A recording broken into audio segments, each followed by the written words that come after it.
on the whiteboard. Everybody quiet. Okay. Rule number 1, no touching him. Rule 2, no touching yourself.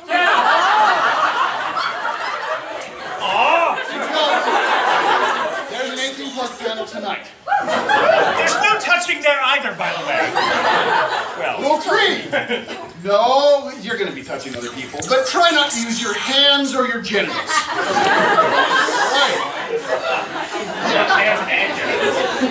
Hands and genitals. Okay. Now we're going to try to. You want to pick the questions? Oh yeah, no, okay. I'll He'll run shit because he likes to run shit. You just stand there and be the I'll be the head with the beard. Yes, yells it all. So hi. Okay, first of all, guys. Cheering.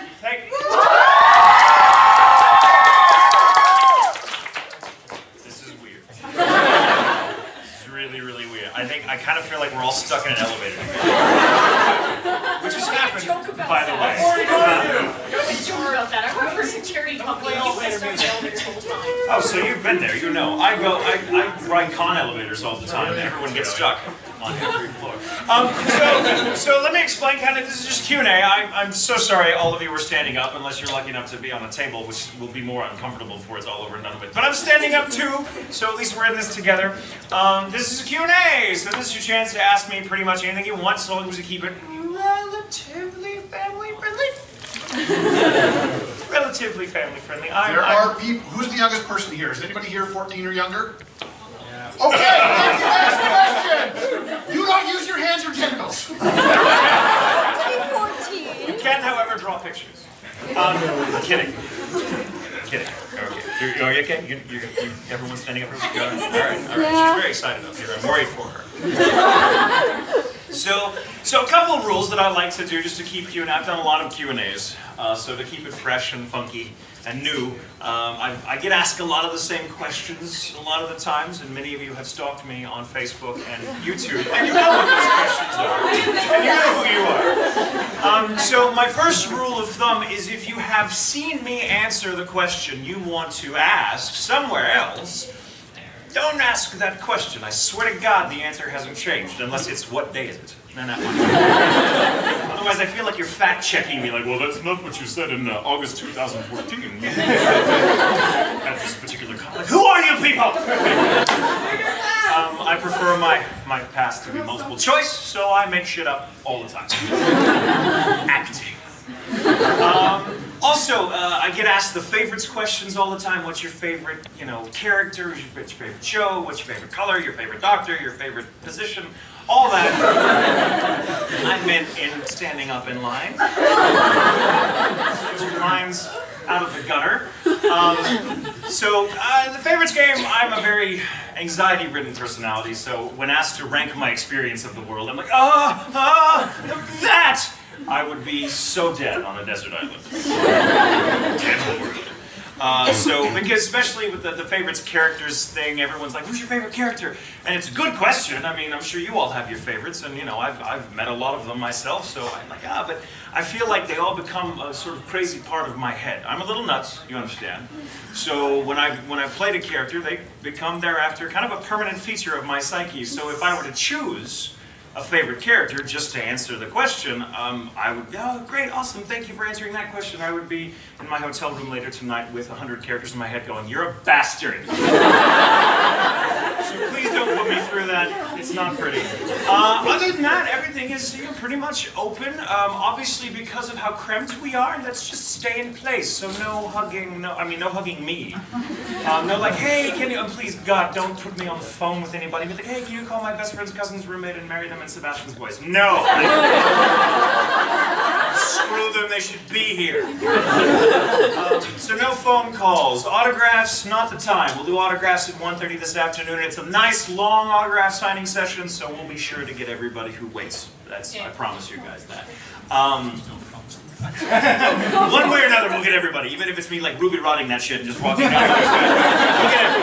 We'll get everybody. Also, you may have noticed I do occasionally let the odd curse word fly out. I do apologize. I am who I am. Welcome to language. Trust me, it gets much saucier after dark at the WTF panel. I hope to see many of you there. Not you, or anyone else that just raised their hand while ago. Also, if when I ask this to you, show of hands, who's got a good question? If I don't pick on you, please don't take it personally. I love you. I just didn't want to answer your stupid questions. So, see, saucy. Who's got a good question to start us off with? You. I see glasses, and I'm partial to glasses. So.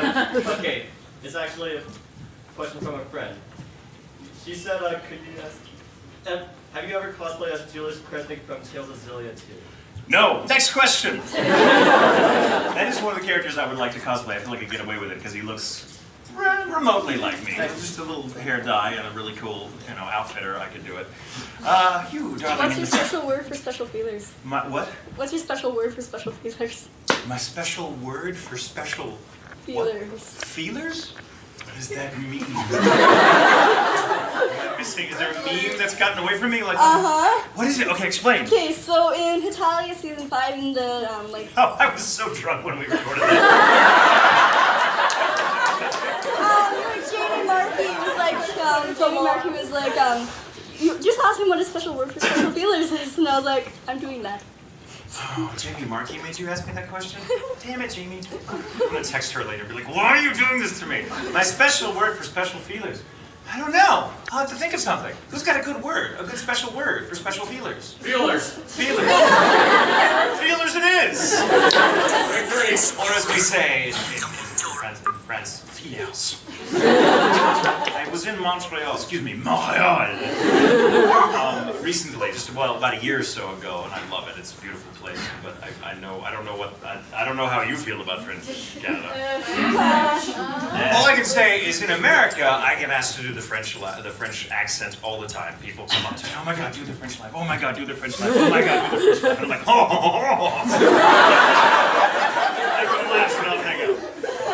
But in French places like Quebec, Montreal, it's very different. In America, they're like, do the French laugh, do the French laugh. And out come the phones. And in Quebec, they're like, do the French laugh, asshole.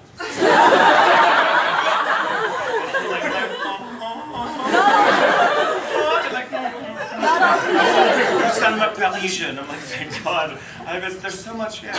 Not all Canadians are nice like Canada.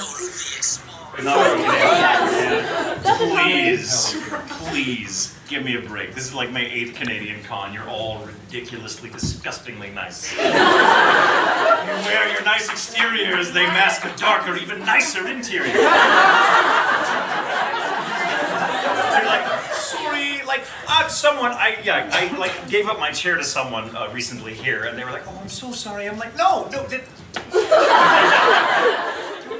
I should apologize for being the asshole that was sitting there. Don't worry, I apologize for somebody else's argument. I'm sorry for being sorry. I can't help it. Every time. For an American, Canada is like America light, or except I should change that. It's like America grown up. We are on top. Right, you are on top.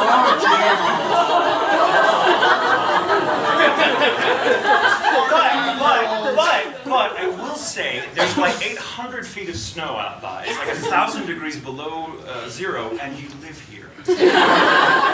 We're not sure why he's suspicious. It's just suspicious. We're secretly trying to kill the world. I feel like underneath all the snow is one giant meth lab. That's all it is.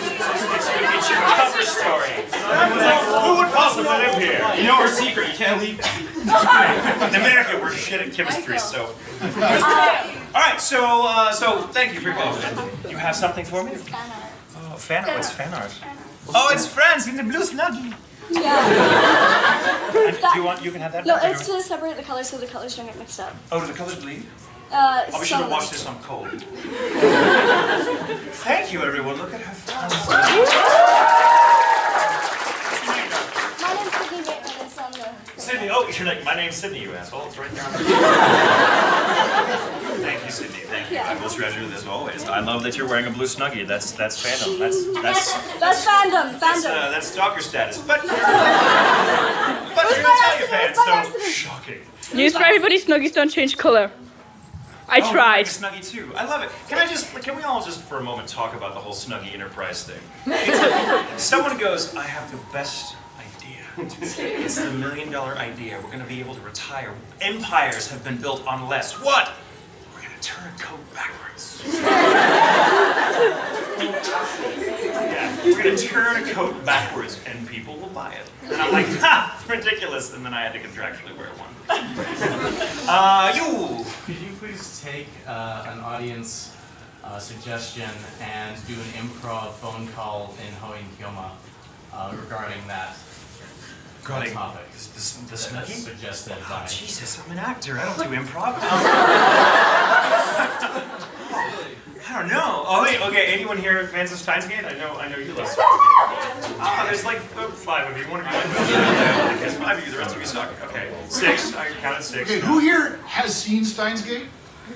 And who here loves Steins Gate? Yes? Okay, so 2 Okay, people. more hands went up the second time. I don't care what it is. Get up. I don't know. I feel like Hoenkioma on the subject of Snuggies would be like it's an organization plot. I know it.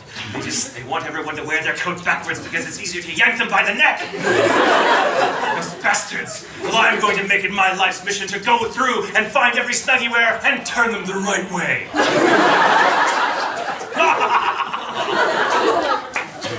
I kind of want to see someone cosplaying Okabe in a lab coat that's turned backwards now. Like, hey, look at this Snuggie. That's the best thing about a Snuggie is the sleeves. You can be like, hey. I feel like China. You feel like China? Yeah, because China's like sleeves would go like that. You look like you're in kind of a straitjacket. I'm a crazy fan My girl. friends make me wear this. Crazy fan girl. Need one. Someone there's pointing. There's a question back there. Okay, my question is, what inspired you to become a voice actor and... The money. No, it definitely wasn't that. Okay, so I'm sorry, I cut you off. You had what inspired me? And what? What age did you realize that? All right, so let me tell the story. The truth is, and let's bring it down for a little moment because this is one of those like 2020 Barbara Walters moments. Damn it. So when I was a very young child, I had a profound stutter. So bad, in fact, that I rarely spoke because it was torture. And it was torture to listen to me. And so between the ages from about, I didn't really start speaking regularly until about 9 or 10. And even then, it was still pretty pronounced stutter.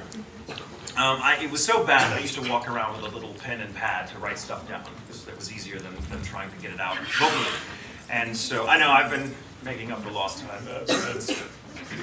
But I had this wonderful speech therapist who was this little British lady. Her name was actually Mrs. Britt, which was hysterically funny. She was like the quintessential British person. She's like stepped right out of My Fair Lady and like she was like 4 feet tall and she had one of those crazy beehive buns that accounted for like a full foot of her height.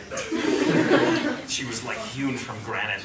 And she had this wonderful voice, and she would teach you things, and she would put marbles in your mouth and make the rain in Spain falls mainly in the plains. Oh yes, perfect, darling. And she had like a little tin of candies, and if you did right, she'd put a little candy on your tongue with her tongs.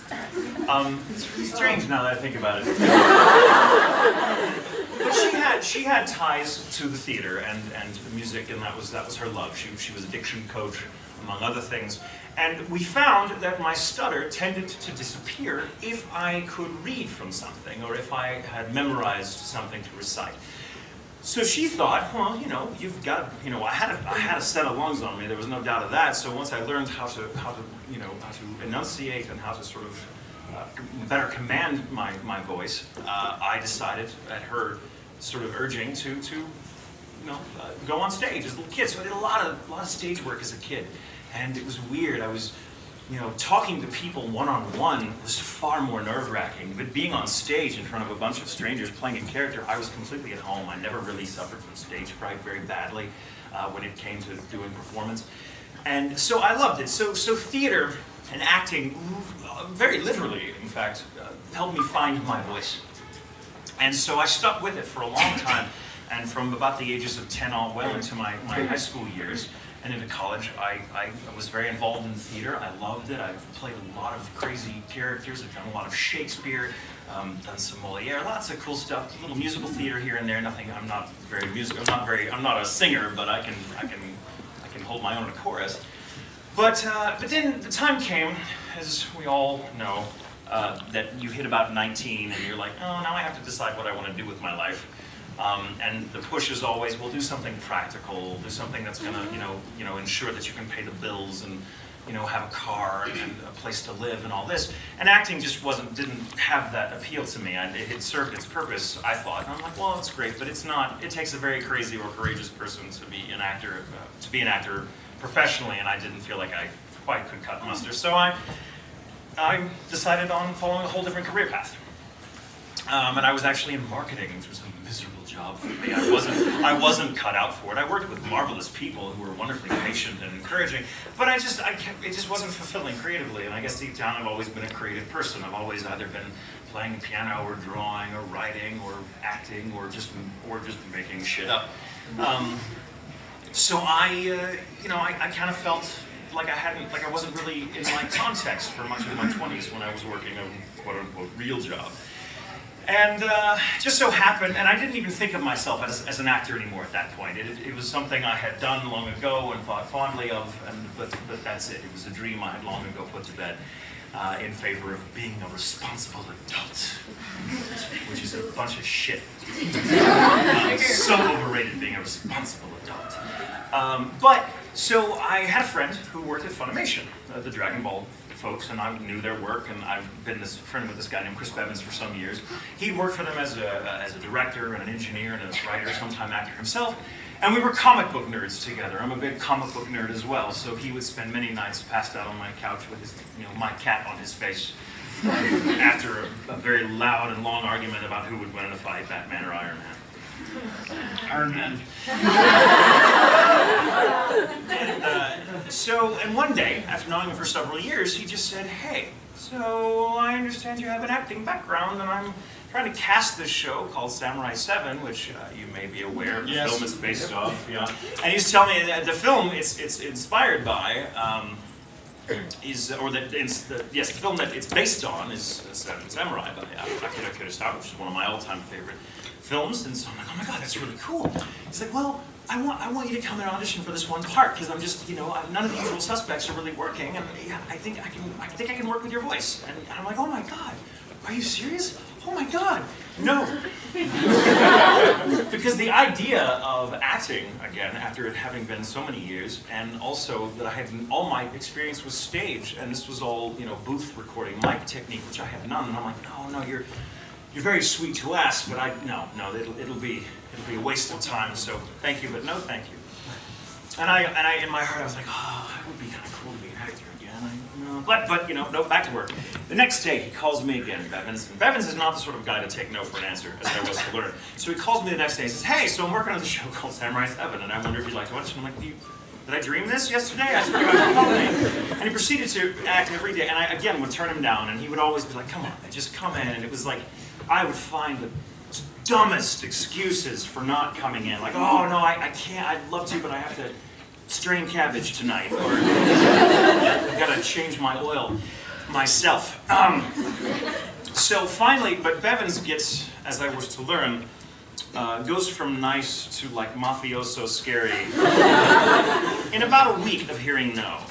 So where it began with, hey, I got this part I think I'd really like to hear you on because none of the usual suspects are working. Come in for me, please. It'll be a couple hours, and if you suck, we'll laugh and we'll never speak of it again. Just come on in.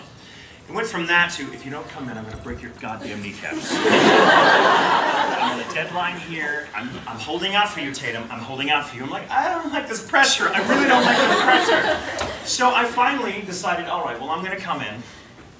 And confident that I will. And even he made up some egregious lie about it. Like, you're not going to get the part. It's actually better if you suck. I just need warm bodies in the booth for auditioning because my line producer is breathing down my neck about using the same people. So if you come in and you suck, you can be like, this is why I use the same people. All the new ones suck. So I'm like, oh, okay, sucking. You want me to? All right, I can do this. So I walk in, it is a 4-hour-long audition. Now, if any of you have experience doing stage auditions, or just about any other kind of audition, you've got a couple minutes at best to hawk your wares to the producer and director, and then out comes the shepherd hook, and you never hear from them. That's just the reality of being an actor. So being in the booth for 4 hours and intensely working with the animation, reading a dub script for the first time, which is a very different animal technically than other sorts of scripts because of all this technical jargon and not acrostics, whatever, little abbreviations, acronyms and stuff that you're like, what the hell does that mean? Oh, clenched teeth, open mouth react, whatever. And it was really intense and it was emotional and I was sweating bullets, and when I step out of the booth 4 hours later, and the character was very emotionally intense too, I might add. It was Rikichi, for those of you that have seen the show. So he was, not a calm character by any stretch of the imagination. And I was just, oh my God. So I step out of the booth 4 hours later, and I'm like, confident that I have screwed it up beyond measure, and he will now leave me the hell alone to go back to my miserable life in marketing. I signed some papers he thrusts at me, which I ridiculously think are NDAs. It was my first mistake. I didn't read them very closely. And I made some glib comment to the effect of, how do you dumbasses get anything done at FUNimation if it takes you 4 hours to audition every single part? To which his response was, oh, honey, it doesn't. It took us 10 minutes. We've just recorded the first 6 episodes, and you just signed a contract. Screw you, you're in.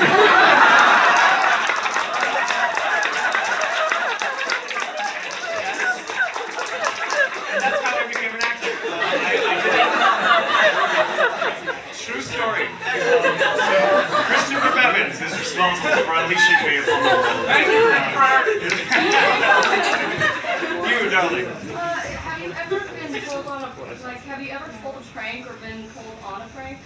I'm terrible at pranking, so I tend to steer clear of them because they fail.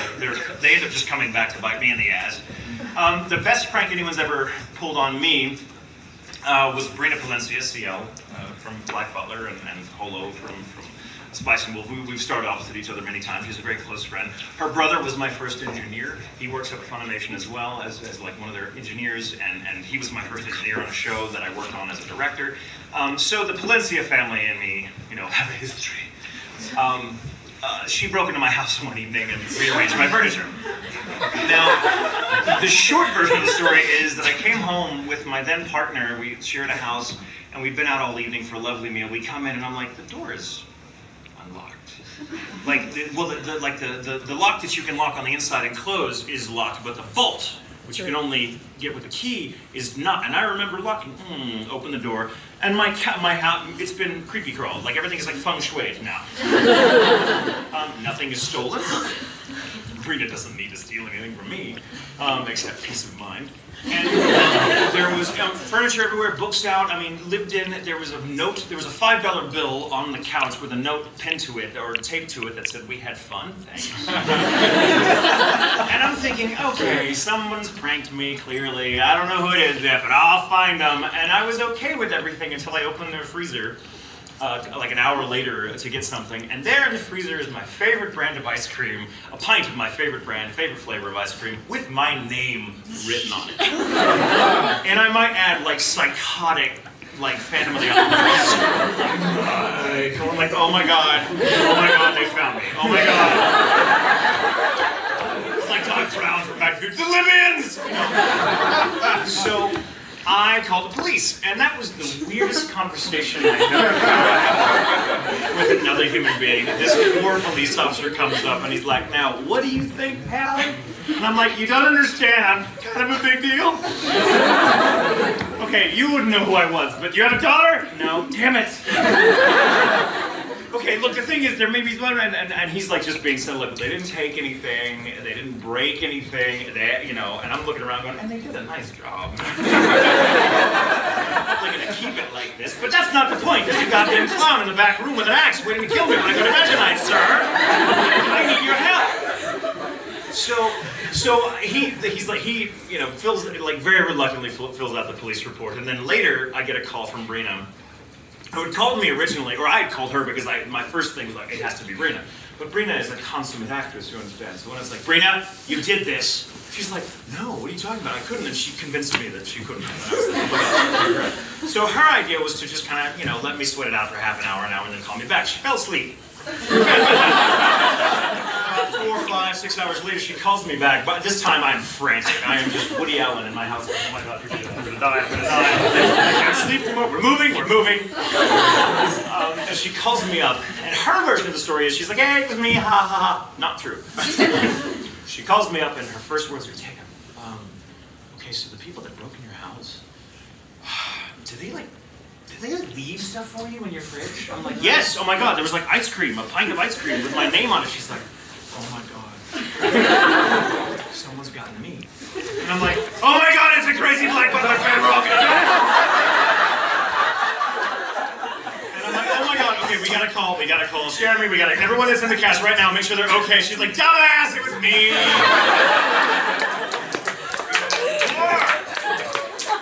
Never managed to get her back, and so this is like 5 years later, and she's like, you've never gotten me back. I don't feel that we're as close as we used to be. She's untouchable. You know you broke into her house. Because I have broken into her house. Right. Well, I know her husband, and if I broke into her house, that man is like a giant man. He would kill me. And be like, oh, it's Tatum, that sucks. All right. Grab a shovel, let's bury him out somewhere. I know this. Like, he would feel bad about it. But not so bad that he couldn't dig. Let's see, this side of the room. I see you, sir, in the very back. Okay, one with Frank. What's your most feared animal to stick in her desk? And 2, the most feared animal to stick in my desk. Her desk. Oh, her desk. Yes. Oh, she doesn't have a desk. She's bringing Valencia. All right, so Work just happens around her. Honestly, I forgot my question, but whatever. Oh, actually, outside of a convention, have you ever had someone go, it's J. Michael! Yes. What's your name?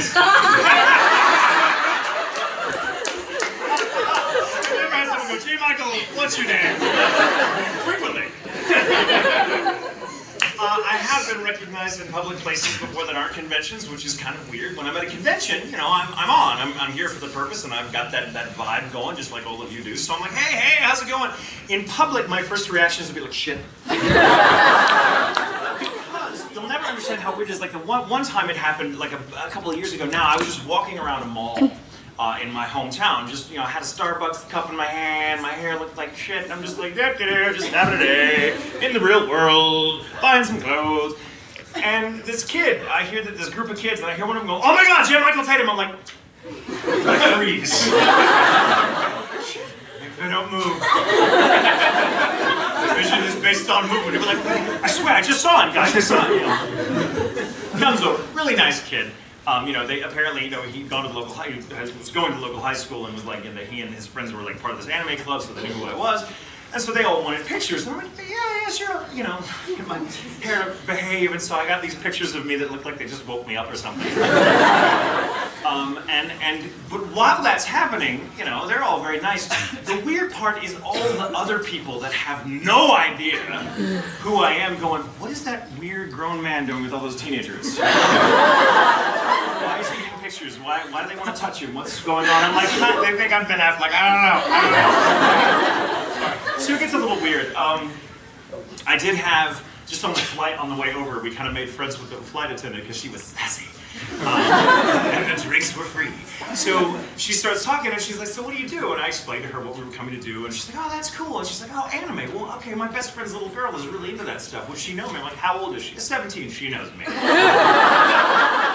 So she had like in-flight Wi-Fi and was texting her, this little girl, going, hey, I'm on a plane with J. Michael Tatum. And she was like, who? And then when she said Sebastian from Black Butler, we just get this sweet. She does that all the time. What does that mean? Like, I don't know. I think it's like a mating call. It's weird. I go to like family gatherings for Thanksgiving, in fact, and like my sister-in-law and her family know people that have kids that are anime fans, and so they know who I am. And they're like, oh my God, J. Michael Tatum. And they're like, Tatum? Dumbass? Tater tots? Like our brother-in-law? You like him? Let me tell you the story about how that one time he walked through the living room in his underwear.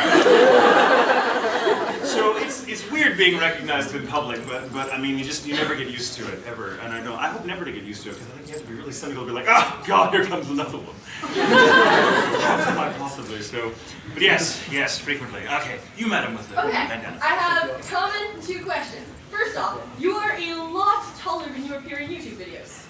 A lot. Just say it was Well, YouTube videos are like really tiny. Yeah, I guess we're all a little taller than you two. Okay, Or maybe not you. So my friend is a huge fan of yours, but she hasn't played today, so she couldn't come. And so her question for you is, which character do you personally relate with most? And my question for you is, out of friends, Kyria and Sebastian, who would you kiss, marry, and in Sebastian words, interrogate? What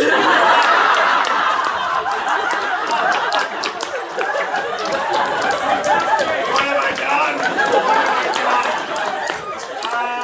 Let's see. Okay, so my choices are France, Sebastian, and Kyria. Kiss, marry, interrogate. I would kiss France, and then go immediately to a doctor. I would interrogate Sebastian, because he'd have to do whatever I told him. Depends if you have the contract or not. Right, but I'm like, dude, you want to talk? Then you gotta come to me. And I would marry Kyria, because Kyria's got his act together. And Kyria kind of reminds me of actually my real life boyfriend, who's like, the house is burning, cool, I got this. And not only did he save the house from a fire, but it's now a palace. And like, how the fuck did you do that? It's amazing. My boyfriend is emperor of the world. You haven't met him yet, but that's exactly how he wants it. So I would marry Kyria, because Kyria is a class act, and he's just, I love Kyria. He's one of my favorite characters. As far as characters I relate to the most, that's kind of hard to answer too, because in some respect I relate to all of them, because you do build a relationship with characters you play, even if they're very brief-lived characters in a show that maybe it represents an hour worth of work for you as an actor. So, but because I work also as an adaptive writer, I've gotten to write many of the English adaptive scripts for characters that I've gone on to play. And so, one of my most personal and in some ways really devastating experiences was working on Stein's Gate. It was hell on earth in many ways, but it was great because I think what we wound up making out of the English dub was something really, really special, and I'm very, very proud of it. So let me discuss that a little bit, because for those of you that have seen the series, you'll understand what I'm talking about. But so you understand, when I started writing the adaptive scripts, along with Patrick Seitz, who most of you probably know is Germany, is a dear friend of mine. He's also a sublime writer. So, and both of us were just ready-made fans for Steins Gate. When it came down the wire, we were like, oh, please. And we worked on it. We figured this is a show we could really pull out all the stops and take, make all the nerd references, use all the big words, make all the overarching references. It was super, super cool, and we would call each other on the phone to discuss how we wanted to, work this character, how we wanted to handle this particular moment in this particular episode as writers. And every time we'd get on the phone, it'd become like 12-year-old favorites. We were like, and Patrick is very deep voice. Years ago, and he'd be like, hey, so this episode, oh my god, right? and before this was, and the adaptive process usually works. The timeline is, generally the first 4 episodes are adapted in script form before recording is done. So they base the audition sides off of the first 4 scripts. And then once the show is cast, there's a good deal of overlap. The rest of the show is adapted while the first part of the show is recorded, and so on, and it's staggered until finally we're done and there's only recording left. But there's a lot of overlap, and there's months of overlap. And so when I was working on the show as a writer, I didn't know that I'd be playing Okabe. In fact, many times, it would happen once I was cast later as Okabe, I would go home and write and forget that I was Okabe, the actor, playing him, and write a piece of dialogue and be like, how do you not envy the poor bastard who has to breathe life into this? Shit, it's me. And because for those of you that don't know, it's a very time travel heavy show, and it's very, very real, and the same scenes come up again and again from different angles because everything's slightly different. It's complicated, timey-wimey, wibbly-wobbly. And it kind of deals very much with the psychological effects of having to live in that reality where things are constantly different, and you may be the only person that remembers a different timeline. And it starts very funny, and about halfway through, the show gets very raw and emotional and very dark. It's one of the most realistic handlings of that kind of sci-fi setting that I've ever seen in any kind of film or television series, animated or otherwise. So I was really into it. And as an actor, and a writer, I would come back, time travel, it felt like I was really time traveling, because I was like, wait, I've seen this before. Oh, I wrote this and acted it out in my room, at home, and now I'm acting it out. Well, there's a scene, and I don't want to give anything away because it does hinge on revelations throughout the show. Suffice to say, about episode 12 is one of the most amazing cliffhangers I've ever encountered, ever. My then boyfriend, who was also a very big Doctor Who fan from the old school days, so we knew from cliffhangers, thank you very much. I kept telling him, the first 12 episodes are out now, but the last 12 won't be out for another couple of months. So once you see the episode 12, you're gonna hate me. You sure you don't want to just wait and watch it all together once we have the whole thing, because you're really gonna hate me. And he'd seen me kind of working on the show as a writer, so he had a rough idea where it was going. And yet, episode 12, he's like, let's just watch it. I'll wait a couple months for the rest of it. It's fine. I know from cliffhangers, Doctor Who fan, hello. So I'm sitting there and we're watching this. Episode 12 ends, and he turns to me and goes, "Fuck you." Leaves the room, comes back, tears in his eyes. "No, seriously, fuck you! Why would you do that to people?" I'm like, I didn't know. In episode 13, which follows that, is a scene that is one of those moments as an actor where I had been Okabe, for so long. I mean, there was no getting away from him because we're talking 8-hour booth days, and then I'd come home and spend 4 to 5 hours writing a script for him. And Okabe talks constantly, like he's the main character, and that I think there's only 2 moments in the entire series in which he is not present. Everything else is told from his perspective, and it necessarily has to be. So he carries it, and it's just devastating. And there's a scene in episode 13, which, again, without giving too much away, let's just say that he's revisiting a moment that he knows bad things are going to happen, and he's basically, Panicking? what? Panicking? He's panicking in a way, but he's doing that thing, he's basically pleading for the life of his best friend at peril to his own. And it's such a real moment because up till then, he's been kind of an arrogant bastard, and he's the lovable, over-the-top guy. He's like, "I'm a mad scientist, and I'm going to take over the world, ha ha ha ha." And then when things get real, you suddenly understand that's all just a coping mechanism he uses because he can't deal with the real world. He's not good with people, he doesn't have a lot of faith in himself, he's just an awkward kid. And now he has to be real because it's the only shot he's got at trying to save his friend. And he's gone from being mad scientist over to the top, screw all of you, I'm smarter than you two, I'm shit, I'm nothing, please just don't do this horrible, horrible thing. And he's crying and he's screaming, and it just, oh. And when I was crying when I wrote the adaptation because the original Snuggy's performance is so compelling.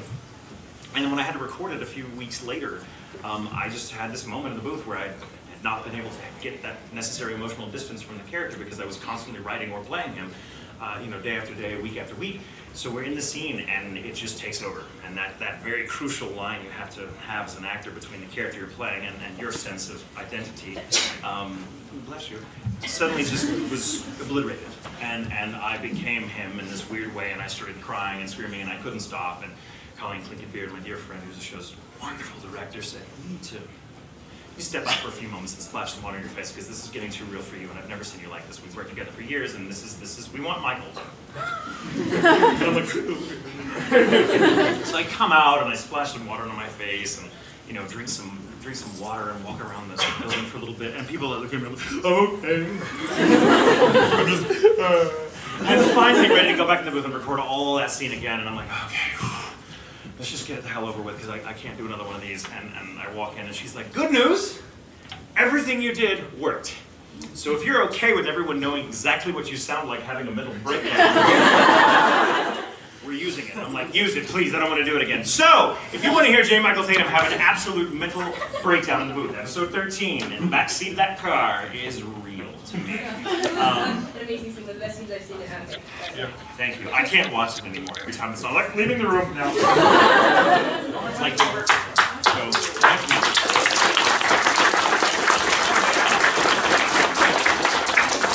About 10 minutes? Yeah. 10 minutes? All right. 10 minutes. So I'm going to do kind of a lightning round so we can get to more questions. So try to ask me just one question apiece, if you could, and ask me something that can be quick on. You, darling, you've been very patient. Hi. What's your most embarrassing school memory? My most embarrassing school memory? Ooh. Anything to choose from? I was doing a school play and I had to trip on a hammer when I walked out on stage. It was this ridiculous little thing called Phantom of the Soap Opera. And I was playing this Columbo-like detective who was very, clumsy, very smart, but very clumsy. And my first thing was to come out on stage and have to trip over this hammer and do this amazing pratfall, which I was very good at because I fell down a lot. I had a lot of practice. Incidentally, secret of falling down in public and not getting laughed at is to stay down. Think about it. So, as I'm walking out on stage, this hammer, as I trip over it, catches, like the claw end of the hammer catches my foot, or catches my shoe foot, so it doesn't hurt me. But when I fall, it flings the hammer good, like it must have been like 100 feet in the air. I mean, it's probably 2 feet, and I'm just a wuss, but I mean, it went whoop, and when I fell, I'm like, hey, the hammer comes right down on the It made for great theater. Everyone was like, whoa! I'm like, oh, my next few lines are gonna be like this, everyone! Another embarrassing moment on stage for a high school play. We did the play Wait Until Dark. There's a scene where I had to, basically all the lights go out and the last scene is all done in the dark. It's terrifying, and I'm like, well, whatever. And basically, we had a vase that I'm supposed to be splashed in the face with, because the protagonist, I'm the villain, she's the protagonist, and I'm like torturing her for information or whatever. She's supposed to fill this stuff with ammonia, really just water, obviously, and splash it in my face. And in the scuffle, of course, the thing fell on the floor the night before and broke, and we thought, well, we don't have time to buy a new one, we'll just glue it, because it was like a matinee show. So we just glued it together, and she filled it way too full with water the next round, so when she goes, she puts all this weight behind it, and the water just falls out, and bang! Right. And my next line out of that was like, I can't see! And it was a real line. So those are two that come to mind. You, darling. Have you guys started I can't talk about it yet. Is it a book of circus question? Yes. I can't talk about it. NDAs. I'm very careful about what I read when I sign now. But we're certainly looking forward to it. Do you know Beast Huh? Sebastian's yet? What's that? Beast Sebastian's yet? I can't talk. When he says he signed an NDA, it means everything is going to happen, right? Right. He's not like, talk about all the things he's doing. You with the, I see the plaid sleeve. Yes, So sir. I understand that you'll be voicing Rain, but that would be free. Yes, I'll be Ray and free. Sorry, fellas. What? No, I cannot give you a sample. That's also protected by NDAs, so we have to wait for the released clip. Don't worry. I'm also working on the show as an adaptive writer, so I get to coming up and going down. So hopefully, if it sucks, it's my fault. Who would win in a fight, Rose Tyler or Marty McFly? Oh, shit, Rose Tyler. Marty McFly, he might get one good hit in that one good hit. But Rose is a chat girl, she can take one good hit. You, Red Sleeve. Are you channeling Okame with your Dr. Pepper? Yes, I am. I was like, I must have Dr. Pepper! And it appeared. It's the drink of the intelligentsia, the ambrosia of the cognoscenti. Another Red Sleeve over here. I was wondering if you guys actually tried poutine before. Oh yes, I've tried poutine before. We're going to try some later today as well, because my boyfriend has not. And we described it to him, he's like, yes. It's like, it's basically fat with fat, and a little side of heart attack, and I'm on board for this. And the word poutine, it sounds like a dirty word. You with the mask on your head, yes. I know it's been a few years, but is there any chance that Black Blood Brothers might get anything else added to it? I'm an actor, so I'm the last person to know about these things. I haven't heard of anything coming down the wire. It was based on a radio play in Japan, and as far as I know, that thing was just kind of a one-off. It was never meant to be a big series. It would be a shame. It's a shame because I think there's a lot of material there for one, and Jiro will always be very close to my heart because he was my first true lead role. So maybe one day, but nothing yet so far as I know. Was there anything particularly memorable for you about doing Julius Kresnik? Yes, it was my first gig in LA. Actually, I do most of my stuff is done either in New York or in Texas. In fact, about 90% of it is Texas. And Julius Kresnik, rather, was the first chance I had to record in LA, and I was actually directed by the wonderful Wendy Lee, who most of you know as Faye from Cowboy Bebop, and she was an absolute dream to work with. And it was cool getting to be Josh Greeley, who's a dear friend and has been for years. It was really cool getting to be his dick older brother. We gave each other a lot of shit. So, and a little bit of trivia for you, but Lauren Landa, who plays Annie in Attack on Titan, is also a dear friend of mine. I stayed with her while I was recording it. So, yes, it's all one big happy family. We do lunch together, and we stay at each other, we sleep on each other's couches, and we ask each other for money when the bills due. You, darling. Yes. Okay, request. In your sexiest Sebastian voice, can you please say, yes, my lord? Well, You have to order me to do it. Sebastian? You know, like, could you please? You'd be like, do it now. Oh. Go ahead. Sebastian, this is an order. Say yes, my lord. Yes, my lord. Jesus Christ. You do know he's a demon who wants to eat your soul, right? You're like, I don't care, he's got a sexy British voice. The old Eddie Izzard saw that's like the British. Only the British can get away with that because anything you say in a British voice, they're like, whatever, just. It's how they ruled the world for like, 400 years because they're like, hello, yes, hello, hello, wonderful native person. Would you like these shiny beads? I don't know, I'm married take French. these beads and we'll take all the land from here to the horizon. Thank you. British voice. I was at a con and I was doing the British voice. After the con was over, I stayed at the hotel for a few days. My hotel had gone back to that wretched place we call normal. And the concierge was new, hadn't seen me or seen me interacting with fans of the weekend, so I was like, yes, victim. So I go to her and I do the Sebastian voice, because I do that all the time. I'm such a dick. And she's this robust girl, and she hears me going, hello, how are you, darling? So nice to meet you, thank you. So you had to, it's very lovely to have, and she's like, no, stop it. What is that coming out of your mouth? Quit. And I'm like, I'm like, oh, good, I got one, so I can talk a little more Sebastian voice. And she's like, no, stop. Deborah, come here, Deborah. Deborah comes over. Speak! Hello, Deborah, lovely to meet you. Nice days, amazing. Sorry if my accent is throwing you off. She's like, see, if you were my boyfriend and you spoke like that to anybody else, I would kick your ass. With that voice comes great responsibility. You the very back with the glasses. Yeah, I have a request. Would you do your favorite line as POA after Aurora? My favorite line is going, okay, everyone who's not a girl, please close your ears. Well, thank me later.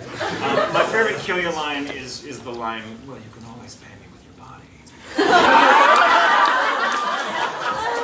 Again, I would hope if any man, however cute or smart they were, said that to you, kick them in the balls.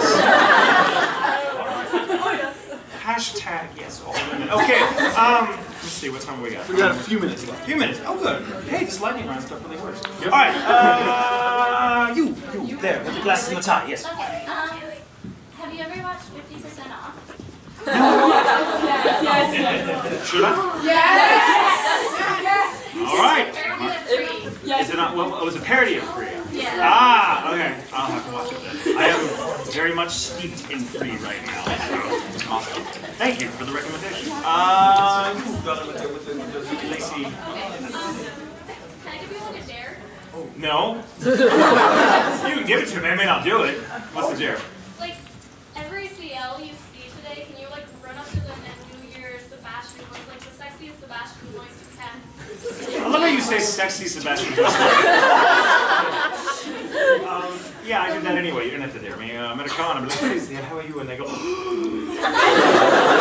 There's always that brief moment of realization before they give chase. But then I'm gone. There's a Michael Schaefer cloud. Let's see you with the yes, you just took your I hand. have two quick questions. Are they quick? Would you ship Nari and Gorky from Carnival? Sure. They're tasteful men. If I couldn't do this much for my young master, what kind of butler would it be? If I couldn't do this much for my own master, what sort of butler would I have?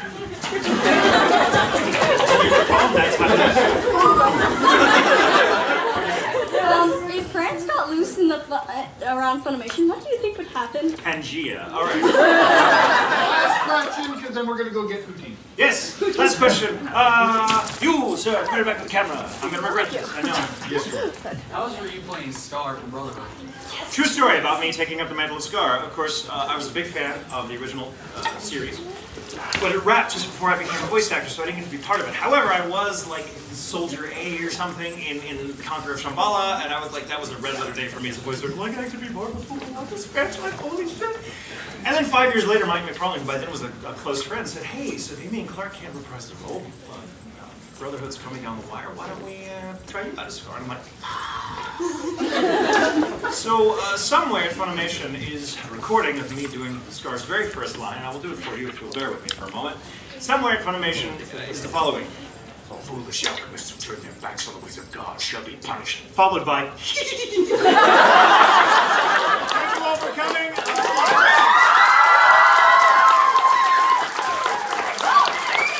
I have to go.